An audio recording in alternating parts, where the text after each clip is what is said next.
नमस्कार. थेट अचूक बिनधास्तमध्ये आज आपल्याबरोबर आहेत ज्येष्ठ नेते विचारवंत बाळासाहेब आंबेडकर. बाळासाहेब, आत्ता जी काही फाशी या विषयावरची आपली मतं आहेत ती सगळ्यांना धक्कादायक वाटली होती. कारण याकूब मेमनच्या फाशीच्या वेळेला आपण असं विधान केलं होतं की ही फाशी द्यायची ही बरोबर वेळ नाही आहे, ठीक वेळ नाही आहे, this is not the right time to hang Yakub. काय नक्की आपले विचार त्याच्या मागे होते? ते मी त्यावेळेसही स्पष्ट केले होते आणि आजही असणारा करतो की अनेक ब्लास्ट झालेत की ज्याची असणारी चौकशीच झाली नाही आहे किंवा त्याच्यामध्ये लिंकच मिळालेले नाही आहेत. म्हणजे पुण्यातला असेल, फर्ग्युसन रोडमधला असेल किंवा मुंबईमधला असणारा पोर्तुगीज चर्चमधला असेल किंवा कबूतरखान्याकडचा असेल किंवा कालबादेवीमधला असेल, ही ते आपल्याला लिंकच नाही आहेत. आणि हे एवढं सोफिस्टिकेशन असं की ज्याला तुम्हाला अनलेस त्यांच्या आतलं कोणी तुम्हाला माहिती देणारं असेल तर ह्या माहिती मिळतही नाही. म्हणून मी SITला त्याच्यामध्ये ब्लेमही करत नाही.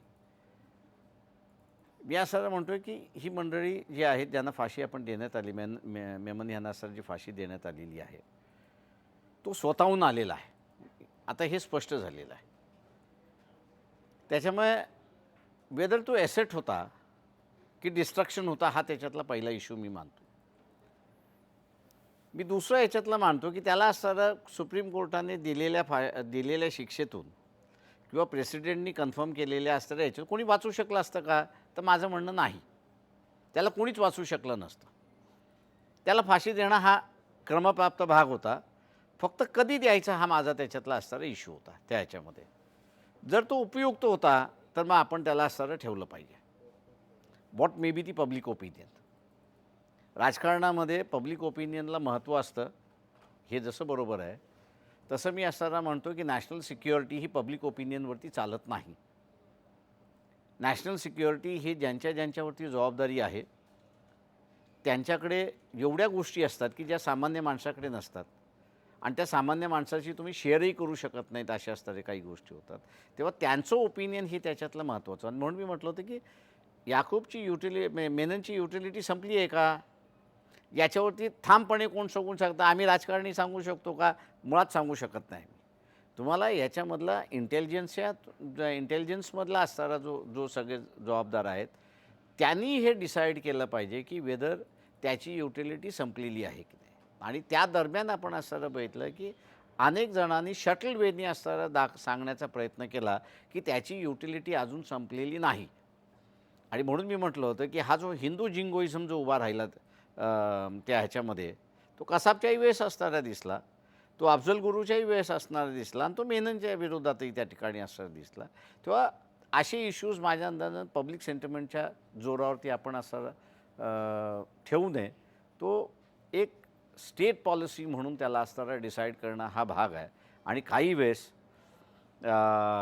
दिस इज आवर स्टेट पॉलिसी हे संघटनेला आणि पक्षाच्या नेतृत्वाला, सामान्य माणसाला सांगण्याची असणारी गरज आहे.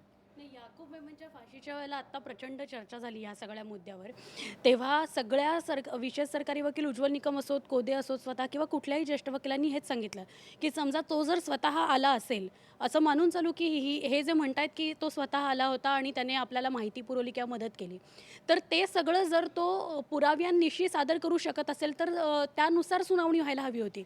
हे उज्ज्वल निकमनी स्वतःलाच पहिल्यांदा असणारा प्रश्न विचारावा की त्यांना ब्रीफ काय देण्यात आलं होतं. Weather he has spoken the truth or untruth. आज रॉच्या अधिकाऱ्याने ऑफिशियली ऑन रेकॉर्डवरती येऊन असणारं सांगितलं की आम्ही त्याला न्यू दिल्ली स्टेशनवरती दिल्ली पोलिसाला हँडओव्हर केलं आणि दिल्ली पोलिसांनी त्यांना असणारं मुंबई पोलिसांना हँडओव्हर केलं. हा भाग उज्ज्वल निकम यांनी कोर्टासमोर का आणला नाही?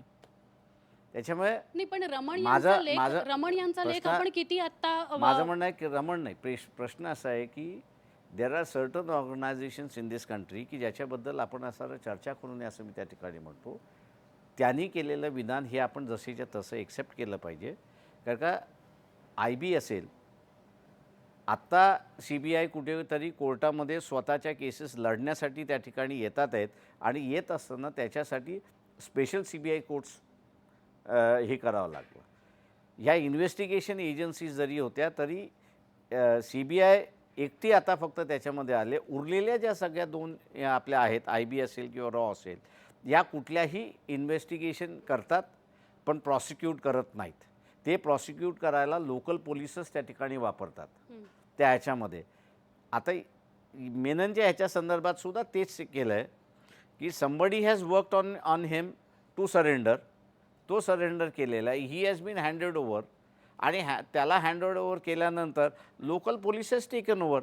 तेव्हा लोकल पोलिसांनी जे काही सांगायचं आहे ते जर सांगितलं नसेल तर मला वाटतं आपण इतर एजन्सीजवरती त्या ठिकाणी ब्लेम की मग कायदा आणि कायदे मंडळं याच्यावर आपण बोलतो, पण ज्युडिशियरीबद्दल तुमचं आत्ता सध्याच्या ज्युडिशियरीबद्दल खरं मत काय आहे? त्याचं कारण अनेक प्रवाद आहेत, अनेक गोष्टींबद्दल बोललं जातं.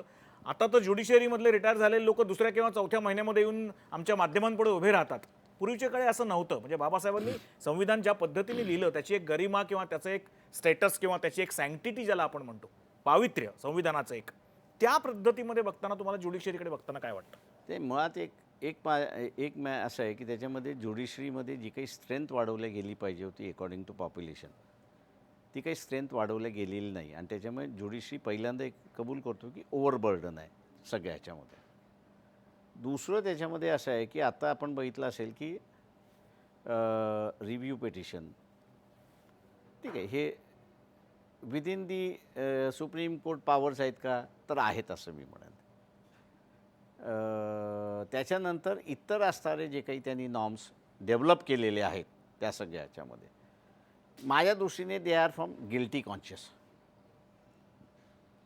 Guilty conscious in the sense की जे काही फर्स्ट हँडमध्ये न्याय दिला पाहिजे होता तो झाला नाही आणि तो ॲपरंटली दिसायला लागला.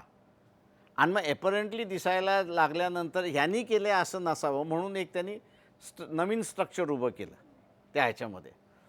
आता मुळात माझं म्हणणं असं की हे स्ट्रक्चर जे आहे अजून त्याला कोणी कॉन्स्टिट्युशनल व्हॅलिडिटी विचारली नाही म्हणून ते चाललं आहे. ज्या दिवशी विचारल्या जाईल त्या दिवशी तुम्हाला हे क्रिएट करण्याचा अधिकार आहे का? तर नाही. म्हणून मला असं वाटतं त्याच्यामध्ये की 2 गोष्टी झाल्या पाहिजे सायमल्टली. एक तर सुप्रीम कोर्टाची स्ट्रेंथ वाढवली गेली पाहिजे एक भाग, आणि दुसरा भाग सुप्रीम कोर्टामध्ये जे पिटिशन ॲडमिट केल्या जाईल त्या ॲडमिट करत असताना पक्षकार दोन्ही म्हणजे पक्षकार आणि विरोधक हे 2 आहेत, यांना असं सांगितलं पाहिजे की तुम्हाला एकदा ॲडमिट झाल्यानंतर तुम्हाला कुठच्या मुद्द्यांवरती आमच्याकडून जजमेंट पाहिजेत ते दोघांनी एग्री करा, एग्री करून या. नाही एग्री करून झालं तर एक ह्याचं देईल एक ह्याचं देईल. त्या सगळ्या प्रश्नांवरती असताना सुप्रीम कोर्टाने जजमेंट दिलं तर मला वाटतं पुढच्या असणाऱ्या प्रक्रिया ज्या आर्टिफिशियली डेव्हलप केलेल्या आहेत त्याची असणारी गरज त्या ठिकाणी भासणार नाही. आणि हे कुठेतरी माझ्या अंदाजानं पार्लमेंटमधला संसदेने कुठेतरी आता असताना ज्युडिशरी ही एका वेगळ्या मार्गाने जाते असं मला त्याच्यामध्ये त्याच्यावरच दिसायला मला यायचं लागलेलं आहे. आहे. तुम्हाला एक छोटा प्रश्न विचारायचा आहे की राज ठाकरेंनी काल असं म्हटलं होतं की ज्युडिशियरीवर सुद्धा मीडियाचा इम्पॅक्ट किंवा मोबाईल सारख्या बाकी गॅजेट्सचा इम्पॅक्ट हे सगळं बंद करा, काढून टाका, त्यांना त्यांच्या चौकटीत काम करू द्या, ठरलेल्या वेळात निकाल येऊ द्या. इतक्या टोकाची भूमिका तुम्हाला वाटते? नाही, मला त्याच्यापेक्षा दुसरं आहे. म्हणजे मीडियापासून तुम्ही त्यांना लांब ठेवणं हे माझ्या दृष्टीने असणारं गैर आहे. कारण का शेवटी जजेस ही सुद्धा माणसं आहेत आणि तेव्हा आणि ज्या जजेस ह्या पोस्टवरती ज्यावेळेस बसतात त्यावेळेस त्यांचे असणारे एक डेफिनेट ओपिनियन्स असतात त्या ह्याच्यामध्ये. त्याच्यामुळे हे गॅझेट्स त्यांना असणारा प्रिवेल होईल किंवा त्यांना असणारं इन्फ्लुएन्स होईल असं मला अजिबात त्याच्यामध्ये वाटत नाही आहे. पण एक त्याच्यामध्ये येणं हे महत्त्वाचं आहे की जजेस नो डाऊट आर ऑनेस्ट त्या ह्याच्यामध्ये. इंटेलेक्च्युअली त्यांची कॅपॅसिटी इतरांपेक्षा फार मोठी आहे. पण मला वाटतं कुठेतरी ज्युडिशियल ह्याच्यामध्ये एका कोर्टाने दिलेला निर्णय दुसरा जज मानत नाही, एक जजने दिलेला निर्णय दुसरा जज मानत नाही ॲट दी पॅरलल लेवल, म्हणजे आम्ही हायकोर्टाच्या लेवलला आणि सुप्रीम कोर्टाच्या लेवलला म्हणतो आहे, तिथे कुठेतरी असणारं बंधन आलं पाहिजे असं मला वाटतं. एखाद्या जजनी एखादा निर्णय दिला असेल, महत्त्वाचा निर्णय दिला असेल तर तो निर्णय सगळ्या ब्रदर कलिग्सना लागू झाला पाहिजे. म्हणजे पॅरलल कोर्सनी तरी पॅरलल कोर्सने त्याचा ऑनर केला पाहिजे. ते स्वतःहून ऑनर करत नसतील तर कायद्याने त्याला असणारं ऑनर करण्याची आता असणारं गरज आहे. म्हणजे आता सुप्रीम कोर्टामधलं बर्डन जे वाढलेलं आहे आपण असताना बघू त्याच्यामध्ये, त्या ह्याच्यामध्ये हायकोर्टाला सांगणं की बाबा हा निर्णय आलेला आहे, हा निर्णय तुम्ही मान्य करा आणि त्याच्यासाठी आम्ही तुमचा निर्णय सेटिसाईड करतोय, हे फार मोठ्या प्रमाणात आहे. बाळासाहेब माफ करा, छोटीशी विश्रांती परत एकदा घ्यायला लागते. बाळासाहेब एक फार मोठं आंदोलन छेडतायत आत्ता कष्टकऱ्यांकरता, शेतकऱ्यांकरता. त्या आंदोलनाविषयी बाळासाहेबांना विचारायचं आहे, पण त्याच्या आधी आपण घेऊयात एक छोटीशी विश्रांती.